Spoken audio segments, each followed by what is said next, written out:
why we are limiting the coin sales so now, drastically. I see. How they think, so your question somebody is, wants to sell more right. coins. So your question is, some of us mine coins and they go to the internal exchange, and some of us sell coins and buy coins. Yeah. So as Onecoin, as I say, is 1 year old, first of all, it's not like Bitcoin, it is not a liquid market yet. So it means that there might be a day where we have huge demand for coin sales or huge demand for coin buying. And this is why we as a company always say buying and selling the coin should never be a reason why you join. The coin actually needs to be used. So we need to have some time, and I say always it's 3 to 5 years until we really manage to have a usability and a liquid market where you can do unlimited sales and buying actually on the market. Until then, Kari, if you do not have limits, for example, what can happen is that one person with a huge sales order or huge buy order can distort the price a lot. And this is what happens to Bitcoin often. I don't know if you see all this going up, down in a very, very big amount. And this is called volatility, and we do not want to have a very big volatility for our coin. People do not understand how it can be that Bitcoin today is worth $500 and tomorrow only 400 within a day. This is very disturbing, and if you are a merchant who takes Bitcoins, you don't want to have this. Because you want to be sure that if you take a Bitcoin today, it will not be valued 20% or 30% less tomorrow.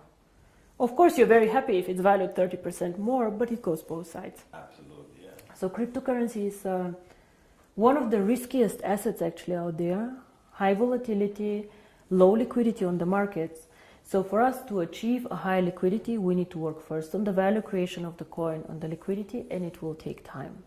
So all these people, why we have created this exchange? We have created it so people can learn to trade it, but it's not a self, the idea is not just that we go buy and sell the coin there, but we wait for the usability of the coin.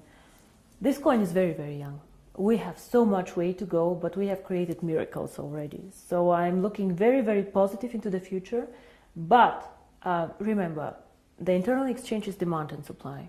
So you have to find somebody who wants to sell coins to buy, and the other way around. So the company itself is not obliged to buy back your coins or to sell your coins. If I don't have coins, I cannot sell them. Yeah? And as a company, we do not buy back the coins. So it's always you selling your coins to somebody else or somebody else buying from you.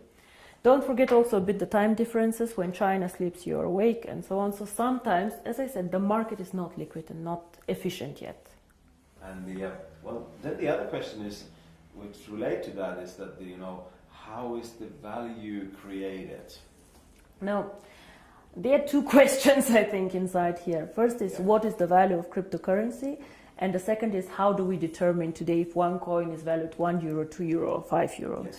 So we have a concept which is called mining difficulty.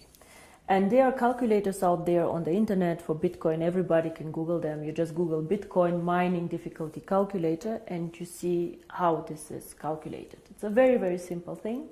You calculate, one is electricity costs for the mining, and the second is computer power.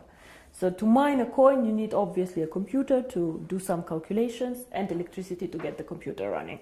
So depending on these two things, the mining difficulty grows or goes down. It goes both ways. It can go up, it can go down. The more miner join, however, the more people who want to mine, the higher the mining difficulty goes. Because more of them are in the pools. And this is, of course, what happens to Onecoin. So you can simulate this with these calculators. It's nothing that Onecoin invented. And this is how we today measure the value of the coin. Yeah?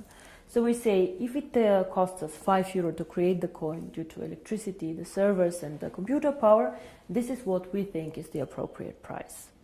Of course, it fluctuates up and down based on demand and supply, but always in a corridor actually that we have set. So this is how we determine the price today.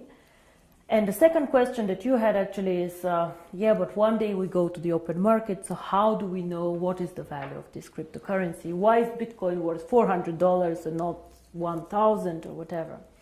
And here, in my opinion, there are two things how we determine the value of cryptocurrency. Cryptocurrency is not backed up by anything. We know this. So it's actually worthless. So it's not backed up by gold. It's not backed up by any other asset. Onecoin is not backed up. Yeah? Bitcoin is not backed up. But there's still value inside, and I tell you why. One is, first of all, the brand.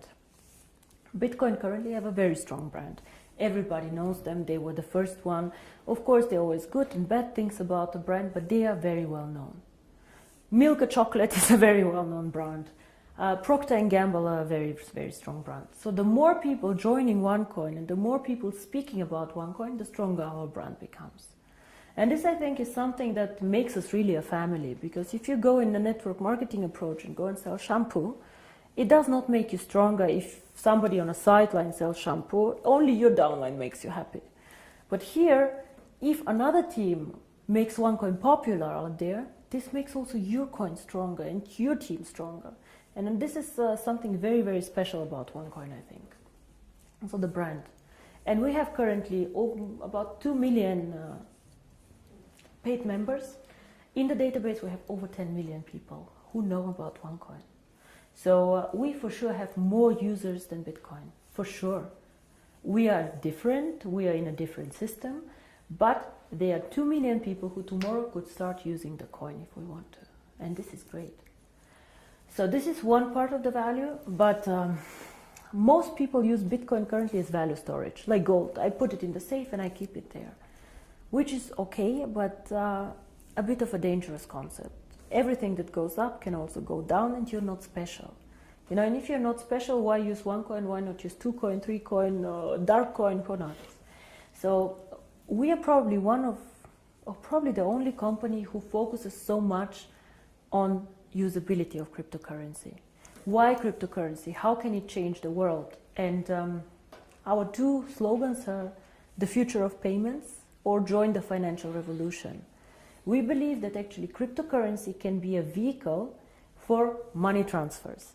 So for example, as you do Western Union transfers, you can use cryptocurrency to do a transfer. Fast, borderless payments. And there's a huge demand for this. 2 billion of people have no bank account. 2 billion. Of course, we cannot capture all of them. But again, if we capture only 10 million or 100 million people, it's a network. It grows so fast. We see what happened, you know. December 2014, I was sitting at my desk and I had a bet with Per Carlson, who is not here anymore, if we will manage to have 10,000 people. And we did a huge celebration with 10,000 people. Today we have 2 million after 12 months. It is incredible, and this is the network effect. The more people know about Onecoin, the more they will come and the stronger the brand becomes.